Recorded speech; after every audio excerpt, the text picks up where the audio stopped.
Rebbe spoke about the topic of the month of Elul. This was at a different time he spoke about it. The month of Elul is the month before Rosh Hashanah, Yom Kippur, the period when Moshe Rabbeinu went to heaven, and there he received the pardon for the Jews, 40 days from Rosh Chodesh Elul until the 10th day of Tishrei Yom Kippur, when the pardon was complete, the forgiveness was complete, and therefore we have Yom Kippur as the day set aside for Tshuva, the Kapora. However, during the entire month of Elul, let's call the month of Tshuva. So during this month, it is the custom among all Jews to say, not to learn, to say Tikkunei Zohar. The Zohar Kodesh, as everyone knows, written by Rabbi Shimon ben Yochai Zal, is the basic sefer of Kabbalah, but it is a sefer that could be learned by everyone, because though it has Kabbalah in it, it also has Midrashim, simple words of Musa, simple warm words that arouse a person to an Ahavas HaTorah, Yirah Shamayim. There are stories in there that are very inspiring. The entire Zohar Kodesh is one of the most important Sfarim that exist. In a certain sense, it is the most important because it is the Keneged Olam HaTzilus, top level in Kedusha,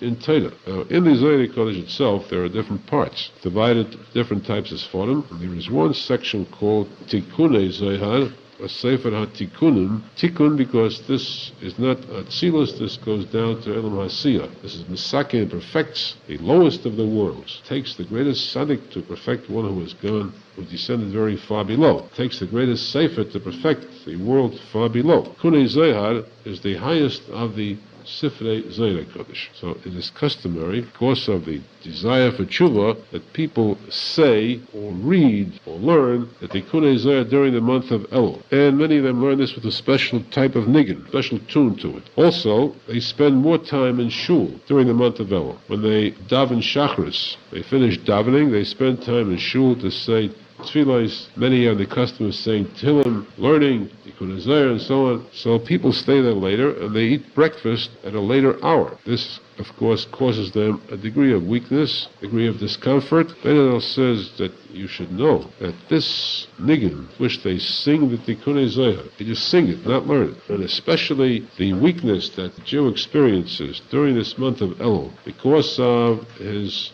staying a little later in shul in the morning, this brings about tremendous tikkunim above. There are sections in heaven, in the upper heavens, that enjoy tikkunim also, perfection too. Nothing is perfect. Everything was created imperfect with the intention, intended so by Hashem. So just as in heaven there are tikkunim that repair, amend those that below, so too when a Jew does mitzvahs below, there are tikkunim brought about above. And there are marvelous, usually great tikkunim effected in heavens above through the fact that a Jew stays in shul a few minutes. This is in the month of Elul, and of course it's very important to note, let us not forget that this surely applies to every day of the year also. The Jew stays in shul, he comes there to daven, and then he runs out to go to business or to go to eat, or a second Jew stays a few minutes longer to say Tehillim. Say Tehillim is very important. Tehillim, we know, is equal to learning the most difficult passages of Gemara, or to say the Tikkun HaKlali, those special 10 chapters of Tehillim, and then to stay further and to learn something, to learn the words of Torah that are most important, Shulchan Aruch. Imagine what that is worth over,